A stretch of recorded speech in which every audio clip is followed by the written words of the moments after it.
Chers amis, auditeurs de partout, nous sommes avec vous aujourd'hui encore pour étudier une autre leçon. C'est la leçon 7. L'équipe est constituée, vous le savez déjà, c'est de frère Michael, de frère Georges et de moi, votre serviteur Paul.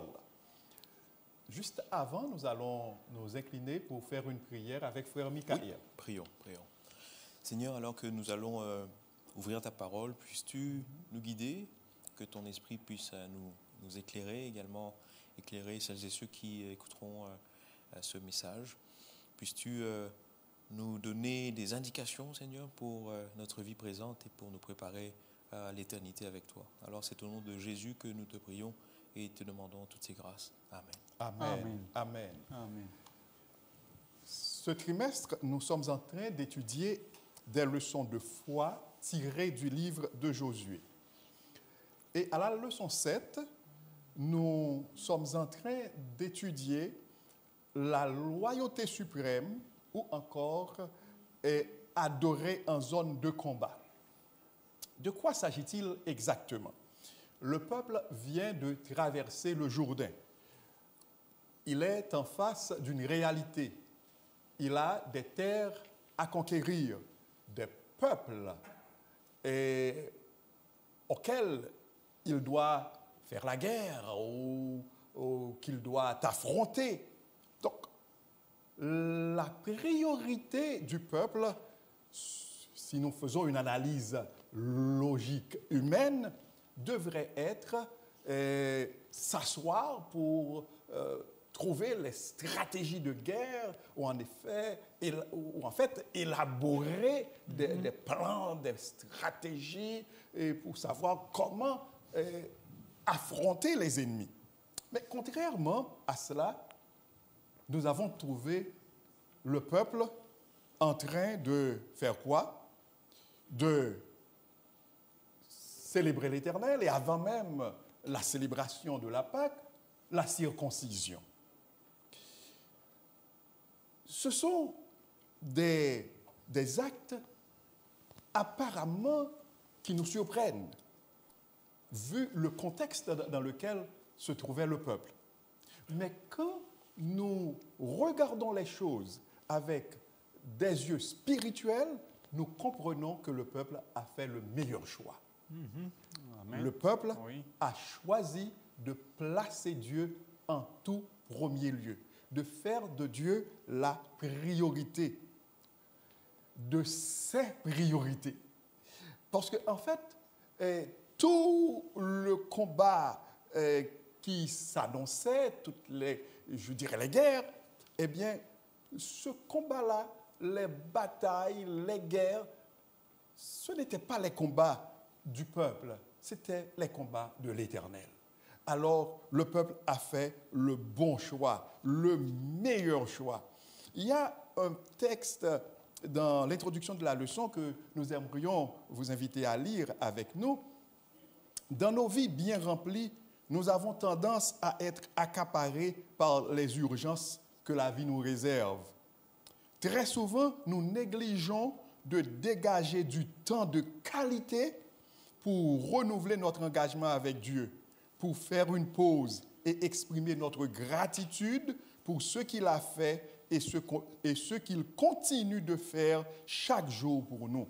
Le culte du matin et du soir, ainsi que le culte de famille, semblent tellement accessoires dans nos vies surchargées, tournées vers le confort et conditionnées par la réussite.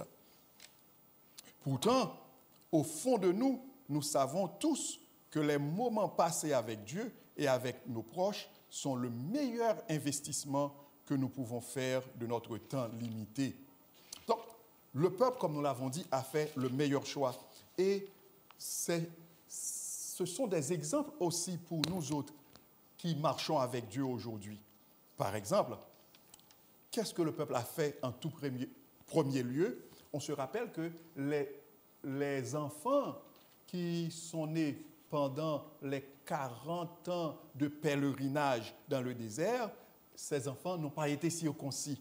Eh bien, la première chose que Josué, le leader, a faite, la première décision qu'il a prise, sans doute sur l'ordre de l'Éternel, c'était de circoncire tous ces mâles, tous les enfants mâles, selon l'alliance conclue avec Abraham, leur père, leur arrière-grand-père, dans Genèse 17, versets 9 à 14.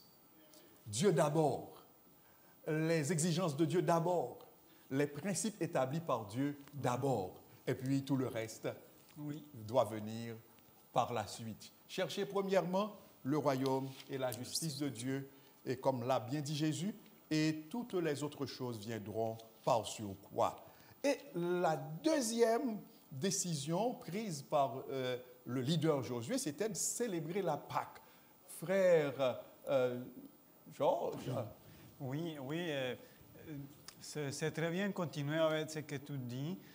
On est dans un contexte de guerre, mais on est aussi en même temps dans le contexte de l'accomplissement des promesses. Les gens avaient hâte d'avoir sa possession sur le terrain, mais comme on a déjà mentionné, le peuple fait quelque chose de spécial et de différent et d'étrange à nous humains en même temps, mais on voit toujours la clé de la victoire et de la réussite pour le peuple de Dieu. C'est de lui chercher. Et il y avait une chose très intéressante dans la Pâque parce qu'il y avait toute une cérémonie, il y avait beaucoup de choses à préparer. Mais ce que j'ai pu remarquer, c'est que le peuple, il n'avait pas célébré la Pâque. Et maintenant, c'est ce renouvellement à nouveau de ce compromis, cet engagement spirituel de la nation au complet et de comprendre que s'il avait réussi jusqu'à là, ce moment, ce n'est pas par sa force, c'est par la grâce de Dieu, c'est par ses promesses. Et on voit un Josué qui comprend que la clé pour gagner cette bataille spirituelle, ce n'est pas avec les forces humaines. Et le frère Paul l'a mentionné bien. On s'attendait à que les gens commencent à faire des stratégies militaires et regarder les espions et la faiblesse de la ville. Non, mais il n'était pas en train de faire ça. En première, ils se sont circoncidés.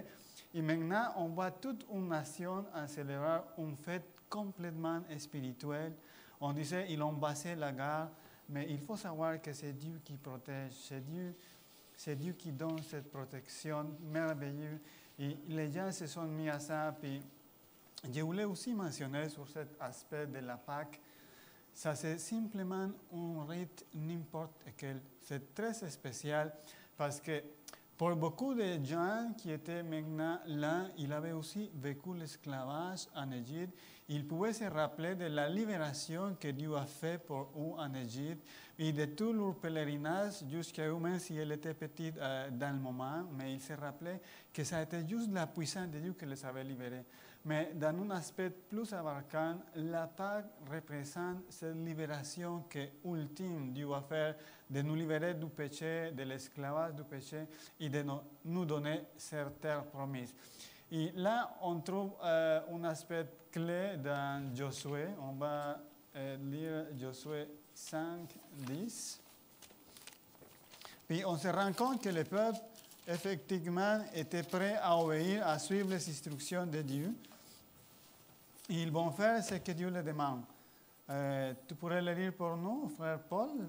Josué 5, verset 10. Verset 10. Les enfants d'Israël campèrent à Gilgal et ils célébrèrent la Pâque le 14e jour du mois sur le soir dans les plaines de Jéricho. Amen, gloire à Dieu. Il était déjà aux plaines de Jéricho. Il était devant la terre promise que Dieu les avait dit qu'il va lui donner. Mais on voit les détails.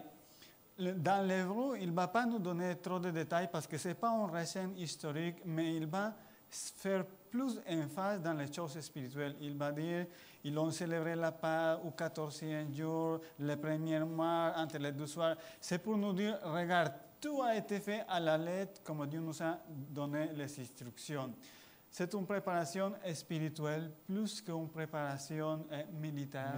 Parce qu'on doit bien y comprendre que la guerre spirituelle à laquelle chacun de nous devons faire face, ce n'est pas par rapport à les habilités que nous avons. C'est plus en nous confiant en Dieu et en sachant qu'en nous, il y a juste de la faiblesse. Mais en Dieu, il y a la puissance. C'est Dieu qui a promis. C'est lui qui va combattre pour nous et c'est ça que le peuple a fait. Et c'est une leçon pour nous parce que j'aime bien la question ou dernière que ça dit de quelle manière pouvons-nous même lorsque nous célébrons la Sainte Seine garder la réalité de la croix toujours devant nous. Aujourd'hui, on ne célèbre pas la Pâque, mais on fait les rites d'humilité, les lavages des pieds, La Sainte Seine, la le Saint Sainte Seine, repas. les Saintes Seines. Puis c'est une façon de nous rappeler, parce qu'un autre aspect important pour qui l'on célébrait la Pâque, c'est pour se rappeler de ce quoi qui a fait Dieu. Et pour se rappeler que c'est Dieu qui les a sortis d'Égypte, il les a amenés jusqu'au valet de Jéricho. C'est le même Dieu qui avait promis de lui donner la terre promise. Pour nous, c'est renouveler aussi notre foi et le dire, Seigneur, je crois à tes promesses. C'est toi qui vas me donner la victoire sur le péché. C'est toi qui vas m'aider à avancer. Je ne sais pas s'il y a des points à ajouter. Dans 1 Corinthiens 11, verset 26, c'est un texte que nous lisons régulièrement lors de la Sainte Seine. Car toutes les fois que vous mangez ce pain et que vous buvez cette coupe, vous annoncez la mort du Seigneur jusqu'à ce qu'il vienne. Jusqu'à ce qu'il vienne. Donc la mort du Seigneur. Si nous comprenons bien tout ça, c'est que ici, le peuple était en train de se préparer pour une guerre physique, mais ce n'est pas ce qui le préoccupait. Ce qui le préoccupait d'abord, c'était sa fidélité face aux engagements, je dirais à ses engagements envers Dieu. Sa fidélité, sa loyauté. Dieu d'abord, ce que Dieu demande d'abord. Et frère, je ne sais pas si frère Michael a quelque chose à dire sur les deux premières parties, mais frère Georges a souligné le fait que c'est une leçon pour nous aujourd'hui.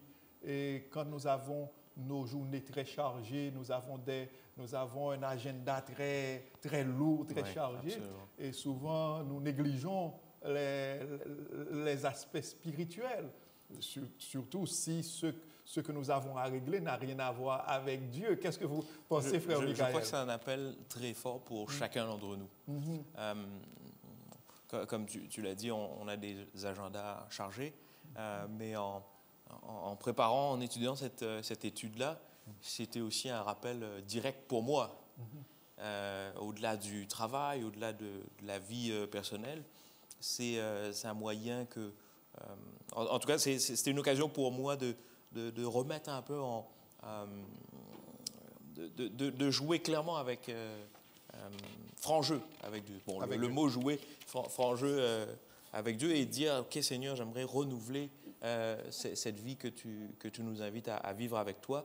Au-delà du fait que oui, on a des agendas chargés, mais quand on aime Dieu, on trouve toujours le temps pour lui.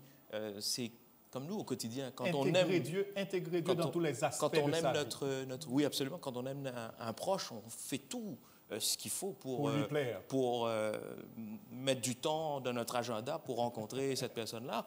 Et encore plus là pour Dieu, parce que c'est notre Créateur, c'est notre Sauveur. Alors, il y a une question pratique, mais aussi une question vitale et éternelle. Donc, oui, j'agrée à 100% le fait que nous devons mettre Dieu en premier, quel que soit notre quotidien, parce que finalement, c'est Dieu qui donne la vie. Donc, l'essentiel... Dans nos études, au travail, en tout temps. Dans nos affaires, en quoi que ce soit, dans tout ce que nous entreprenons, Dieu doit être en tout premier lieu, il doit occuper la toute première place de notre vie. Et alors, frère Michael, le peuple a dressé des autels. Des autels. Absolument. Ben, pour rebondir sur ce que frère Georges disait tout à l'heure, l'obéissance était le leitmotiv. Et dans ce même ordre d'idées, Josué avait la mission de conduire le peuple d'Israël dans une vie d'obéissance pour vivre cette alliance. Alors, l'autel marque quelque chose de très fort, parce que dans un temps aussi, je n'allais pas dire un temps de guerre, mais presque un temps difficile où il y avait du tumulte, le peuple devait rassembler leurs efforts, concentrer leur regard vers Dieu, vers l'adoration. Et en quelque sorte, lorsque cet autel est bâti à l'Éternel, eh bien c'est un rappel, c'est un témoignage pour Israël, mais également envers Dieu, que l'accomplissement des promesses que Dieu avait faites envers les ancêtres a été accompli. Et si vous me permettez, frère Michael, si on essaie de contextualiser Oui. cette partie-là, on se rappelle que Josué a dressé ces autels après sa victoire ou après la victoire du peuple d'Israël sur Haï. Donc, et si on se rappelle bien aussi, c'est Dieu qui avait indiqué, je dirais même dicté la stratégie de guerre Absolument. au peuple. Et en lisant le texte, je me suis dit, waouh, quel Dieu nous avons. Il pourrait envoyer un ange et puis tout serait fait. Oui, tout aurait été fait. Mais non, ce n'est pas ainsi qu'il a agi. Il a donné des stratégies. Et je comprends aussi que parfois, dans nos vies, dans nos affaires quotidiennes, dans notre vie personnelle, parfois, nous prions Dieu et nous nous attendons à ce qu'il vienne opérer un miracle. Mais non, il veut nous enseigner des stratégies. Il veut nous apprendre comment faire les choses et comment réussir. C'est un Dieu extraordinaire. C'est à ce moment-là, dans ces moments où on est dans l'attente de quelque chose de miraculeux, que la loyauté envers Dieu doit être le moteur de notre vie. Parce que on va traverser des moments difficiles. On a déjà traversé des moments difficiles. Oui. Au-delà de ça, parfois, la réponse de Dieu, c'est oui, OK. Oui. Parfois, c'est attends. Oui. Parfois, c'est non. Mais quelle que soit la réponse, il faut célébrer l'Éternel. C'est la loyauté envers l'Éternel qui prime. Amen. Le peuple a fini de gagner la bataille. Et qu'est-ce qu'il a fait? Il a célébré l'Éternel, son stratège, Absolument. grand S, son héros, grand H. Oui, alors, merci frère Michael. Je ne sais pas si vous aviez un autre élément à ajouter. Non, c'est correct. Nous pouvons passer à la partie du mercredi. Absolument. Très bien. Alors, la partie du mercredi, c'est écrite sur les pierres. Qu'est-ce qui était écrit sur ces pierres-là? Qui est-ce qui a écrit ces choses sur les pierres? Dans quel objectif, frère Georges? On trouve ici une cérémonie toute spéciale. Puis la chose qui m'a plus étonné en regardant au détail, c'est qu'il devait aller sur le mont Ebal et Périssim et Garizim, disons en français. Garizim. Puis, vous savez, il était en pleine conquête, puis ces parties n'étaient pas ce territoire ennemi, complètement territoire de l'ennemi. Puis la première leçon qu'on peut trouver ici encore, c'est l'obéissance à Dieu. On ne doit pas s'exposer au territoire de l'ennemi sans avoir besoin, mais quand c'est Dieu qui nous donne une mission de le faire, on peut savoir que même si c'est dans le territoire de l'ennemi, on va être protégé. Et j'aime bien les titres que nous avons de ces journées écrits sur des pierres parce qu'ils vont écrire la loi de Dieu qui a été donnée directement par les doigts de Dieu à Moïse. Ils vont écrire cette loi à façon que ça peut être visible, que tout le monde puisse se rappeler c'est quoi la loi de Dieu. Mais ils ont écrit aussi les autres lois cérémonielles sur des pierres différentes. Et il faut différencier de l'autel qui nous a parlé tantôt le frère Michael, parce que ça c'est l'autel pour les sacrifices, pour l'adoration. Mais ce monument maintenant, c'est des pierres et j'imagine que ça a été quelque chose d'impressionnant et d'intéressant à voir parce que ça a été écrit pour que tout le monde pouvait regarder, voir et comprendre quelles sont les instructions de Dieu. Si vous me permettez une question, bien sûr, frère Georges. Paul. Et, bon, pas une question. Josué n'a pas écrit les lois sur du sable. Non, ouais. Sur du sable. Sur de la pierre, sur des pierres. Oui, c'est ça. Gravées. Oui. Gravées et sur des pierres. Cela dit beaucoup, hein? Oui, non. Cela dit beaucoup. Oui, justement, merci Frère Paul de souligner ça. parce que les pierres sont un symbole d'endurance, d'éternité. Soit le froid, soit la chaleur, soit la pluie, ils vont être résistants. Puis c'est le message aussi que Josué voulait transmettre au peuple. La loi de Dieu, ces instructions que nous avons sont éternelles. Et on doit les garder. Amen. Amen. Puis je voulais souligner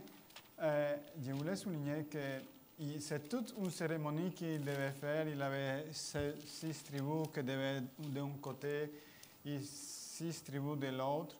Mais sur le mont Ebal, ça va être parce qu'ils vont lire aussi la bénédiction.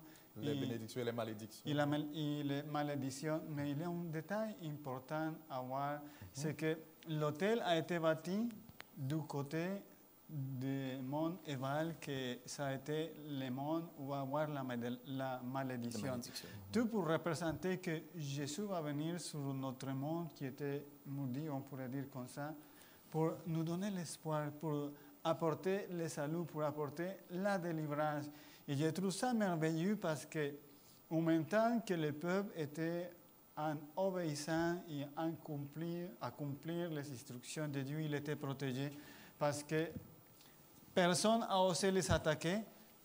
Puis, ça n'était pas juste l'armée qui était présente, ça a été les femmes, les enfants, tout le monde était là ensemble pour faire partie de cette cérémonie. Et ça nous parle aussi assez fort à nous.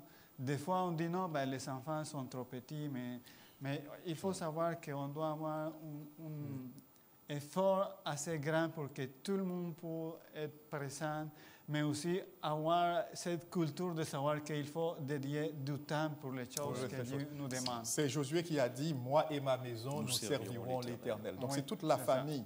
Ça. Et puis au psaume 119, versets 151 et 152, nous lisons, « Tu es proche ô Éternel et tous tes commandements sont la vérité. Dès longtemps, je sais par tes préceptes que tu les as établis pour toujours. » C'est en rapport avec le fait de graver les commandements de Dieu, la loi de l'Éternel sur des pierres. Alors, je ne sais pas. Je voulais partager quelques versets. Par exemple, Deutéronome 4, 31 nous dit car l'Éternel, ton Dieu, est un Dieu de miséricorde qui ne t'abandonnera point et ne te détruira point. Il n'oubliera pas l'alliance de tes pères qu'il leur a juré. On voit ici la promesse de Dieu, mais aussi de l'autre côté, on va voir aussi, je voulais vous partager 2e Roi 17, 38. 2 Rois 17. 38, oui. Ça 2 Rois 17, verset 38. Frère Michael, vous lisez pour nous? Oui, s'il vous plaît. 2 Rois 17, 2 Rois 17 verset 38. verset 38. Oui. Vous n'oublierez pas l'alliance que j'ai faite avec vous et vous ne craindrez point d'autres dieux. Amen. Amen, gloire à Dieu. Amen.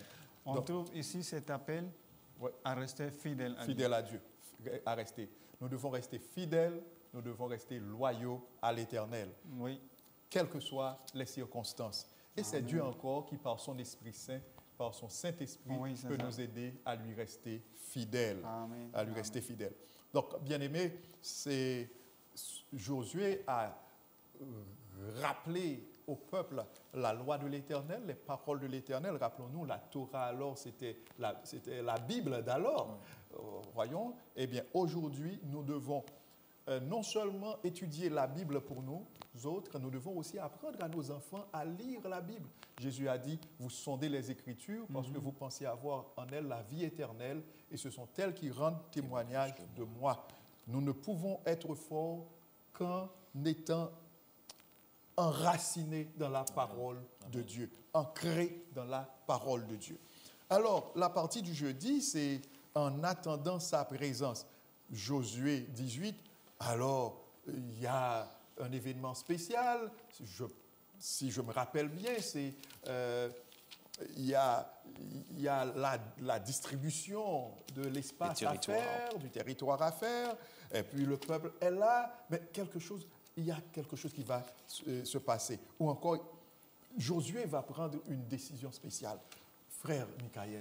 Il y a quelque chose d'important ici, et j'ai l'impression que le Seigneur veut nous faire comprendre à travers ce livre de Josué, que l'essentiel dans toutes nos activités, quelles qu'elles soient, c'est de tourner nos regards vers Dieu. Amen. Et là, Amen. dans cet ordre d'idées, comme vous avez bien exposé le contexte, Frère Paul, les grandes tribus de l'Ouest et la demi-tribu de Manassé, voilà qui sont tous réunis ici autour de Josué. Mais Josué se rend compte qu'il y a une nécessité de réclamer encore une fois la présence de Dieu sur ce territoire. Amen. Et il est question ici de l'établissement du sanctuaire. Le texte d'Exode 25, 8 fait référence qu'il y a une nécessité que Dieu soit présent et que son tabernacle soit au milieu de son peuple. Il a dit clairement qu'à travers le tabernacle, ce serait sa présence. Ah, absolument. Vous érigerez le tabernacle et je serai... On peut lire le verset, Oui. Exode 20... vous l'avez cité, mais on peut le lire. C'est Exode 25, verset 8. « Ils me feront un sanctuaire et j'habiterai au milieu d'eux. » Donc, vous ferez le tabernacle et tous les ustensiles d'après le modèle que je vais te montrer. Ils me feront un sanctuaire et j'habiterai au milieu d'eux. Donc, le sanctuaire, c'était le symbole de la présence de Dieu. Exact, Ouais. exact. Et au-delà de la conquête, de la répartition du peuple, qui était quelque chose d'important, mais l'adoration de Dieu va se trouver au centre de l'attention de tous. Amen. Et c'est ça qui importe.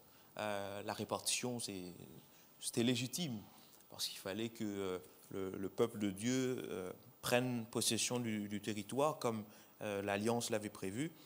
Mais c'est aussi un point culminant, je dirais, qu'à chaque action que le peuple entreprenait, eh bien, il y avait nécessité de se recentrer sur Dieu. Parce que c'était vital. C'était vital. Donc, si nous lisons Josué 18, le verset 1er, toute l'assemblée des enfants d'Israël se réunit à Silo. Et ils y placèrent la tente d'assignation. En d'autres termes, ils y placèrent le sanctuaire, le tabernacle. Amen. Le tabernacle. Le pays était soumis devant eux. Quand Dieu est là, quand Dieu s'impose, eh bien, c'est la soumission totale. C'est la soumission totale. Je me rappelle ce verset biblique. Si Dieu est pour nous, qui sera contre nous? C'est ce que savait Josué. Il savait clairement que Dieu, la présence de Dieu, c'est ce qui était, je dirais, primordial pour lui. Est-ce qu'aujourd'hui, ce ne devrait pas être, ou ce ne doit pas être, la même réalité? Ou en d'autres termes, est-ce que cette préoccupation qu'avait Josué, ce leader, ce grand leader Josué, et rappelons en passant que Josué, en quelque sorte, est un type du Christ, parce que le nom Josué et le nom Jésus, les deux noms sont de la même racine. Même racine. Et est-ce que cette préoccupation qu'avait Josué de conduire le peuple, d'aider le peuple à placer Dieu en tout premier lieu, en tout, est-ce que cette préoccupation ne devrait pas être celle de tous nos leaders d'aujourd'hui? Que pensez-vous? Oui, bien sûr, tu as vraiment raison. Et c'est une question très sérieuse que nous devons nous poser et y réfléchir en même temps. Parce que oui, la clé de la réussite dans la vie spirituelle, c'est de donner à Dieu la première place. La clé de la réussite, la clé du succès, notre frère Georges, c'est accorder à Dieu. Je dirais c'est donner à Dieu la place qui lui revient. Oui, c'est ça. Oui, c'est ça. Non, parce que justement, on voit que Dieu avait promis quelque chose que humainement, ça paraissait impossible parce que le peuple d'Israël était rien, mais il les a sortis, il les a donné une identité, il les a aidés à conquérir cette terre, pas par sa force, mais par la puissance de Dieu. Puissance de Dieu. Et maintenant, la promesse plus important parce que la chose que je voulais souligner, c'est que l'accomplissement de cette promesse, ça n'était pas juste une bénédiction pour les Israélites, ça a été pour nous aussi, parce que de cette peuple, de cette nation, c'est le Messie qui est né, le sauveur du monde. Et on Amen. était venu par sa fidélité, parce que grâce à sa fidélité aussi, les promesses de Dieu se sont accomplies. Si je comprends bien, frère Georges, la fidélité que Dieu nous demande de pratiquer, il nous en donne l'exemple. Oui. C'est lui le premier fidèle. Exactement. Il est le premier fidèle. Il a promis, il accomplit sa promesse. Et maintenant, il nous demande aussi de lui être fidèle, il nous demande de lui être loyaux. Très bien. Mais alors, j'ai parlé de leader tout à l'heure, mais est-ce que l'on doit, frère Michael, aidez-moi à résoudre ce problème. Souvent, on arrive dans des églises et on entend les leaders ne font pas ceci, les leaders ne font pas cela. Est-ce qu'on devrait remettre la clé du salut de son âme au leader et ne rien faire pour soi-même? Je veux dire, est-ce que ce n'est pas à chacun de chercher à mettre Dieu et, là où il doit être dans notre vie, à donner, je ne veux même pas dire accorder à Dieu, mais à mettre Dieu à sa place, à laisser Dieu prendre sa place dans notre vie, sa place qui est la toute première. C'est une très grande question. Et dans ma vie de jeune adulte, j'ai eu le privilège de grandir dans l'Église, d'être entouré par des gens qui aiment l'Éternel et qui sont dévoués à sa cause et au salut des âmes. Mais aussi, dans ce parcours-là, j'ai entendu et vu beaucoup de gens, et sans jugement, parce que chacun vit avec sa réalité, son quotidien et sa perspective de Dieu. Mais c'est arrivé d'entendre des gens dire « Ouais, mais eux, ils devraient faire plus. Eux, ils devraient s'impliquer plus. » Mais en réalité, la vraie question, c'est comment moi je m'implique pour l'autre, mais également comment moi je m'implique pour le salut des âmes. Mais est-ce que mon pasteur doit prier plus? Est-ce que je dois prier plus? C'est ça, c'est ne pas regarder l'autre. Le salut est personnel. Nous le répétons chaque jour, mais souvent nous le disons des lèvres. Mais dans la réalité, nous ne le faisons pas. J'aimerais citer le psaume 73, psaume d'Asaph, verset 28, qui dit « Pour moi, m'approcher de Dieu, c'est mon bien. Je place mon refuge dans le Seigneur l'Éternel afin de raconter toutes tes œuvres. » Alors, je suis convaincu que dans le temps où nous vivons, surtout aujourd'hui, on parle beaucoup de postmodernisme, mais il y a aussi une réalité parce que notre réalité est bousculée, parce que l'ennemi veut nous dérouter, nous faire perdre le métro, boulot, dodo, le chemin essentiel. Et puis il y a aussi, frère Michael, si vous me le permettez, il y a beaucoup de distractions, distractions, les réseaux sociaux, les nouvelles, le monde qui est en flamme maintenant. Absolument. Il faut se recentrer, se recentrer sur l'essentiel. Beaucoup de distractions. Oui, il y a, comme tu le dis, des distractions. Mais ça ne doit pas être la cause de mon manque d'implication dans mon chemin avec le Seigneur. Parce que lorsqu'on est convaincu qu'il y a un changement qui doit être opéré, eh bien, le Seigneur va me permettre de changer mes habitudes. C'est une question de volonté également. Une question de volonté. Mais j'ai une question, avant de passer à la partie du vendredi pour terminer, j'ai une question. Mais est-ce que Dieu lui-même, il ne sait pas se rendre compte que parfois nous avons raison, nous avons un agenda si chargé, nous avons tant de choses à faire au cours de la journée. Ne pas trouver du temps pour prier, ne pas trouver du temps pour faire le culte de famille. Même Dieu voit. Qu'est-ce que vous pensez, mes frères? Question d'organisation. Je pense que Dieu est vraiment au courant de ça et il nous comprend très bien. Mais tu sais qu'est-ce qui peut arriver? Des fois, l'emploi nous fait prend beaucoup de temps, il plein des autres compromis, plein des autres responsabilités. Dieu va les enlever et de cette façon, elle va nous donner plus de temps. Oh là là là là là, frère Georges, vous m'effrayez, hein? Vous m'effrayez, vous m'effrayez. Mais c'est bon parce que ça vient chercher vient attirer notre attention parce que la réalité, je suis 100% d'accord, il y a aussi une nécessité pour nous de nous organiser. Ouais. Et non seulement l'organisation, frère Michael, et je comprends aussi, c'est une question de foi. De foi.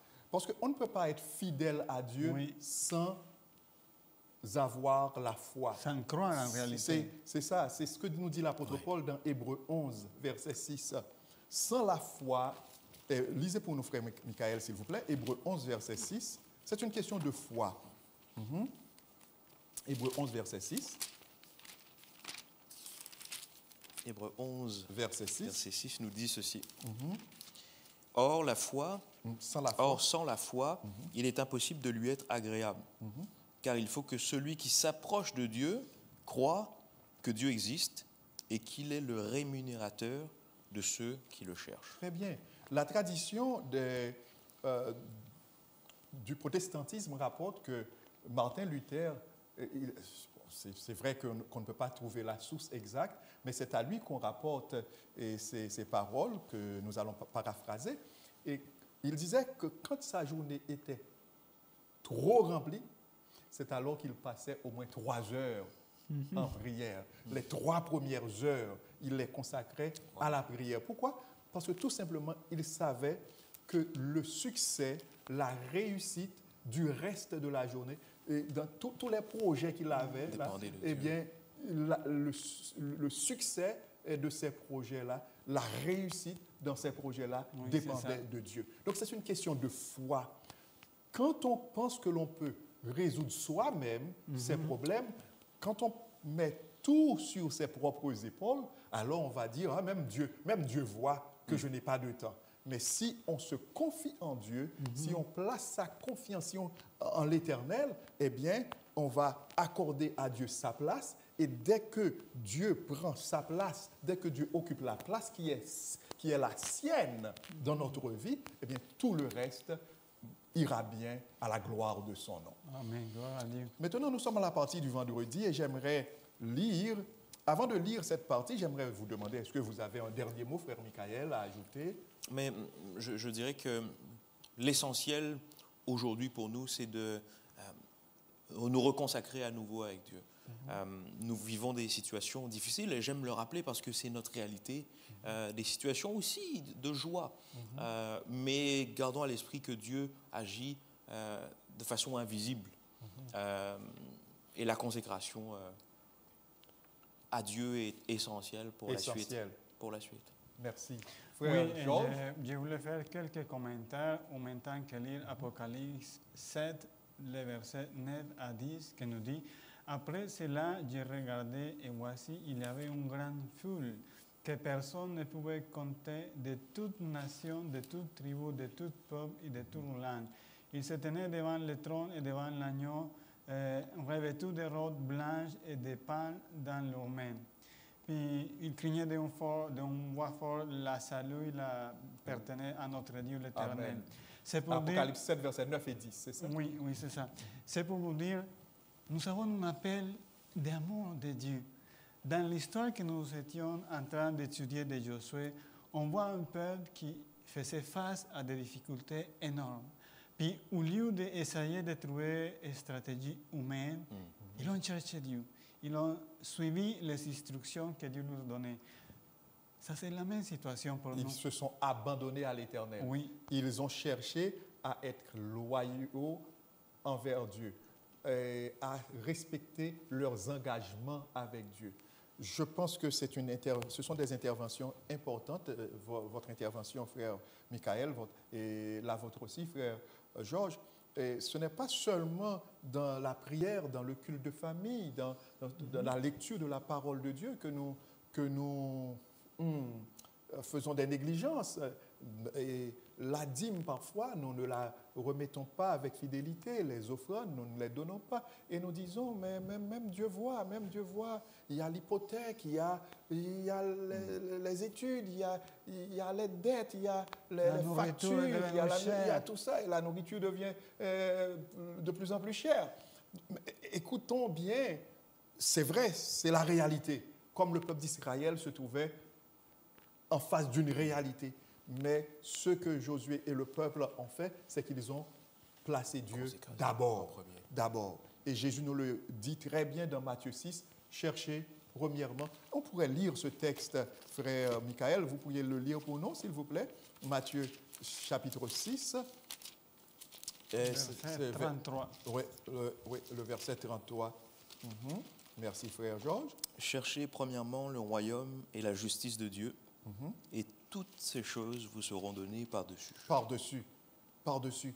Et Jésus a dit, ce sont les païens qui se soucient, qui se font des soucis pour ces choses-là. Ce n'est pas que nous devions être paresseux ou négligents. Non, Dieu veut que nous travaillions. Dieu veut que nous fassions notre part. Mais il veut aussi que nous lui accordions sa place dans notre vie, la toute première. Nous avons aussi parlé de la Pâque, et frère Georges a mentionné la Sainte Seine. Il y a ce texte d'Ellen White que nous aimerions bien lire. C'est dans la partie du vendredi, et c'est tiré de Jésus-Christ,